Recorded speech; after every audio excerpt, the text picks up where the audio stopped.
किसी ने बड़े कमाल की बात कही है, कई बार बहुत ज़्यादा पढ़े लिखे लोग भी असफल हो जाते हैं और कई बार बहुत कम पढ़े लिखे लोग भी बहुत ज़्यादा सफल हो जाते हैं। हाय गाइस, मैं Azizur Rahman, motivational speaker, founder and CEO of Erit education.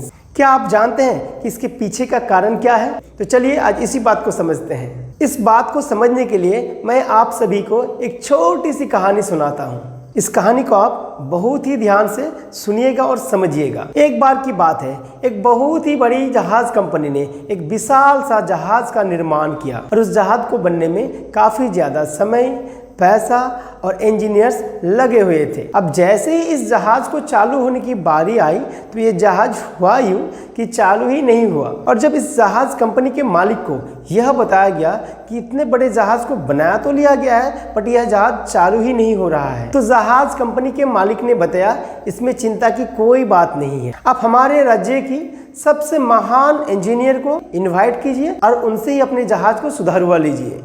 और उस जहाज कंपनी के मैनेजर ने बिल्कुल वैसा ही किया, अपने राज्य के सबसे बड़े बड़े इंजीनियर्स को इनवाइट किए और उन्होंने जहाज को बारीकी से देखा। बहुत सारा समय गुजारा, बहुत सारे समय गुजरने के बाद उस जहाज को सुधार नहीं पाए और मैनेजर अब बहुत ज़्यादा परेशान हो गए और परेशान होकर के फिर अपने मालिक के पास गए और मालिक को सुनाया कि हमने अपने राज्य के सारे बड़े बड़े इंजीनियर को इनवाइट किए और इंजीनियर अपने समय, बहुत सारा समय बिताने, और इंजीनियर आया और बहुत सारे समय बिता करके अपने जहाज को देखा, बारीकी से देखा, बहुत सारा समय बिताया, फिर भी अपने जहाज को सुधार नहीं पाए। तो उस जहाज कंपनी के मालिक ने फिर से वही बात कहा कि अभी भी चिंता की कोई बात नहीं है, आप हमारे देश के जो सबसे अच्छे इंजीनियर्स हैं आप उन इंजीनियर्स को इनवाइट करिए। और उन्होंने ऐसा ही किया, अपने देश के सबसे बड़े बड़े इंजीनियर्स को इनवाइट किए, जहाज को दिखाए और सारे इंजीनियर्स मिल करके उस जहाज को देखा, बारीकी से देखा। लगभग 1 साल तकरीबन लगा दिए। देखने के बाद भी, 1 साल के समय लगाने के बाद भी अभी भी इस जहाज को सुधार नहीं पाए। और अब मैनेजर अपने मालिक के पास फिर से वापस गए और यह बात सुनाया कि हमने वैसा ही किया, अपने देश के सबसे बड़े बड़े महान इंजीनियर्स को बुलाए और उन्होंने 1 साल समय लगाने के बाद भी इस जहाज को सुधार नहीं पाए। और मालिक ने कहा कोई भी चिंता की बात नहीं है, आप एक काम करो, विदेशियों से अच्छे अच्छे और महंगे महंगे इंजीनियर को बुलाओ। उन्होंने ऐसा ही किया, विदेशियों से अच्छे अच्छे और महंगे महंगे इंजीनियर को बुलाए और जहाज को दिखाए कि इसमें ऐसा क्या प्रॉब्लम है कि ये सुधर ही नहीं रहा है। और उन्होंने भी लगभग 6 महीनों का समय बिताया और 6 महीने के समय बिताने के बाद कैलकुलेशन यही निकला कि वह भी जहाज को सुधार नहीं पाए। अब सब परेशान हो रहे हैं कि ये जहाज सुधर क्यों नहीं पा रहा है। और मैनेजर फिर से अपने मालिक के पास गए और अब मालिक भी बहुत ज़्यादा चिंतित हो गया कि मैंने इस जहाज को इतने सारे समय दिए, इतने ज़्यादा पैसा खर्च किए, इतने सारे इंजीनियर्स को बुलाए और ये जहाज सुधर ही नहीं रहा है। मेरे इतने सारे समय, इतने सारे पैसा और इतने सारे इंजीनियर सभी बर्बाद हो गए। इसी बात से मालिक अब और बहुत ज़्यादा चिंतित हो गए। इतने सारे समय, इतने सारे पैसा, इतने सारे इंजीनियर लगने के बाद भी यह जहाज सुधर नहीं पाया, तो अब हमें क्या करना चाहिए। लेकिन हमने इतना सारा समय लगाया, पैसा लगाया, इंजीनियर लगाए, इतना सारा सब कुछ बर्बाद चला जाएगा। तो मेरी आपको एक सलाह है, हमारे शहर में छोटा छोटा पनडुब्बी सुधारने वाले एक व्यक्ति है जो काफ़ी ज़्यादा फेमस भी है। हमने इतना सारा कुछ लगाया तो उस व्यक्ति को हमें एक बार मौका देना चाहिए। मालिक ने कहा ठीक है और मैनेजर ने उस छोटा सा पनडुब्बी सुधारने वाले व्यक्ति के पास पहुँचे। उन्होंने कहा कि हमने एक बहुत ही बड़ा जहाज बनाया है और उस जहाज को चालू नहीं कर पा रहे हैं, तो क्या आप हमारे मदद कर सकते हैं। छोटा सा पनडुब्बी सुधारने वाला व्यक्ति मैनेजर की तरफ देखा और आश्चर्यचकित हो गए कि भाई हम छोटा छोटा पनडुब्बी सुधारते हैं। छोटा सा पनडुब्बी सुधारने वाला व्यक्ति उनके साथ गया और जा करके जहाज को देखा, जहाज के चारों ओर घूमा, लगभग 2-3 घंटा पूरा घूमते रहा। घूम करके एक एक चीज़ों को बारीकी से देखा, अंदर गया, अंदर जाकर के एक एक चीज़ों को बारीकी से देखा। इधर मैनेजर और मालिक एक साथ खड़े खड़े उन छोटा सा पनडुब्बी सुधारने वाले व्यक्ति को देख करके मुस्कुरा रहे थे कि भाई क्या इस जहाज को ये सुधार देगा, ये तो घूम ही रहा है, देख ही रहा है 3-4 घंटा से, अभी तक कुछ कर नहीं रहा है। तो इसी बीच जो पनडुब्बी सुधारने वाला व्यक्ति है ये एक जगह पर जा कर के रुक गया। अब वो चक्कर लगाना बंद कर दिया और वहाँ पे रुक करके एक एक चीज़ों को ऑब्जर्व करने लगा, एक एक चीज़ों को बारीकी से देखने लगा और काफ़ी देर तक उसी जगह को देखा। बहुत देर तक उसी जगह को देखने के बाद उन्होंने अपने झोला से अपने हथौड़े निकाला और 3 हथौड़े ठक ठक करके लगाया और लगाने के बाद मैनेजर से कहा कि मैनेजर साहब अब जहाज़ को एक बार चालू करके देख लीजिए। तो मैनेजर ने अपने पायलट से कहा कि भाई अब जहाज़ को चालू करो। तो पायलट ने जैसे ही जहाज़ को चालू किया तो जहाज़ चालू हो गई। अब जैसे जहाज़ चालू हुआ तो सब परेशान हो गए, सब चिंता में पड़ गए कि ये कैसे हो गया, ये तो असंभव है, कैसे हो गया।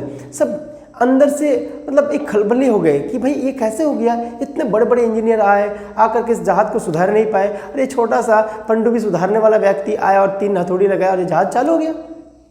खैर तब तक पनडुब्बी सुधारने वाला व्यक्ति अपने दुकान वापस जा चुके थे। जहाज़ चालू हो गया था, जहाज़ चालू होकर के जहाज़ चालू हो गए। जहाज़ चालू होने के बाद जहाज़ में सब कुछ ठीक था।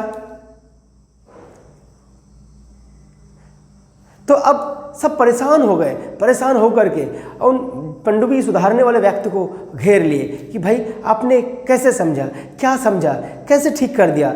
तो पनडुब्बी सुधारने वाले व्यक्ति ने जवाब दिया कि इस जहाज़ में कोई खराबी नहीं था, ये जहाज़ सब कुछ ठीक था, इस जहाज़ के सारे इंजन ठीक थे। इस जहाज़ के अंदर एक छोटी सी पंखी थी जो पंखी जहाज़ को चालू होने में काफ़ी ज़्यादा मदद करती थी और वह पंखी घूम नहीं रही थी, इसकी वजह से जहाज़ चालू नहीं हो पा रही थी। तो मुझे जब समझ में आया तो मैंने उस पर हथौड़ी लेकर जहाज़ चालू हो गया। ये कैसे हुआ, ये जहाज़ कैसे चालू हो गई। सब परेशान हो गए। तब तक पनडुब्बी सुधारने वाला व्यक्ति अपनी दुकान वापस जा चुके थे। जब उस पनडुब्बी वाले को ढूंढा तो वहाँ है ही नहीं। तो मैनेजर को कहा कि भाई जाओ उनको बुला के लाओ या उनको पूछ के उनका कितना बिल बना। तो फिर मैनेजर उसके पास जाते हैं और मैनेजर जाकर के बोलते हैं भाई आपने जहाज़ को चालू कर दिया, बहुत बहुत धन्यवाद। तो ये आपको बिल कितना हुआ, आपका बिल तो चुकाना पड़ेगा। तो उसने एक बिल में लिख करके दिया, 1 लाख रुपया अमाउंट लिख करके उस मैनेजर को दे दिया और मैनेजर मालिक के पास है और बिल मालिक को दिए।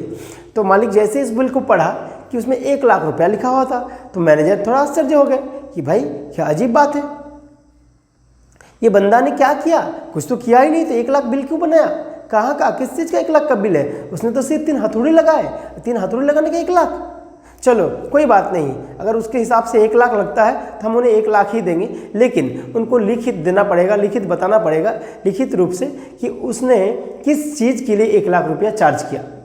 तो मैनेजर्स को मालिक ने कहा कि आप जाइए ये बिल फाड़ करके दोबारा नया बिल बना करके लाइए और उस बिल में उसको ये बताने के लिए कहिए कि उसने किस चीज़ का कितना चार्ज किया। फिर मैनेजर ने वैसा ही किया, उस पनडुब्बी सुधारने वाले व्यक्ति के पास पहुँचे और पहुँच करके यही बात बताया कि भाई आपको बिल में ये दर्शाना है कि आप किसका कितना चार्ज किए। पनडुब्बी सुधारने वाला व्यक्ति उस बिल को फाड़ करके एक नया बिल बना करके फिर से उसको दे दिया और यह बिल ला करके फिर मैनेजर ने अपने मालिक को दिया। देखिए इस बिल के अंदर सब कुछ लिख दिया गया है। और मालिक जैसे इस बिल को देखा मुस्कुराने लगे। अब आप परेशान होंगे, अब आप भी परेशान होंगे कि मालिक भी क्यों मुस्कुरा रहे थे इस बिल को देख करके। इस बिल में ऐसा क्या लिखा हुआ था, तो इस बिल में ऐसा कुछ लिखा हुआ था। तो इस बिल के अंदर कुछ इस प्रकार लिखा हुआ था, 20 रुपये हथौड़ी मारने का, 99,980 रुपया इस बात का कि हथौड़ी किस जगह पर मारना था। तो मालिक ने और बहुत ही ज़्यादा एक्साइटेड हुआ। तो मालिक ने अपने मैनेजर से कहा कि जाओ आप 1 लाख रुपये उनको दे दो और 1 लाख रुपये देने के बाद आप उनको उठा करके ला करके हमारी कंपनी में भी ज्वाइन दे दो। तो आशा करता हूँ आप इस कहानी के माध्यम से समझ गए होंगे कि इंसान को कभी भी नज़रअंदाज नहीं करना चाहिए कि इंसान कितने पढ़े लिखे हैं, कितने डिग्रीधारी हैं। इंसान को अगर समझना चाहिए तो उनके एक्सपीरियंस के बेस पे, इंसान का एक्सपीरियंस सबसे बड़ा चीज़ होता है। आजकल लर्निंग में हम यही समझाने की कोशिश किए कि भाई किसके पास कितना बड़ा डिग्री है ये इंपॉर्टेंट नहीं है, उनके पास क्या एक्सपीरियंस है, उनके एक्सपीरियंस के बेस पे आप उसको जज कर सकते हो। आज का वीडियो बस यहीं तक। वीडियो को पूरे अंत तक देखने के लिए, लाइक करने के लिए, शेयर करने के लिए, इस चैनल को सब्सक्राइब करने के लिए आपका हृदय से बहुत बहुत धन्यवाद।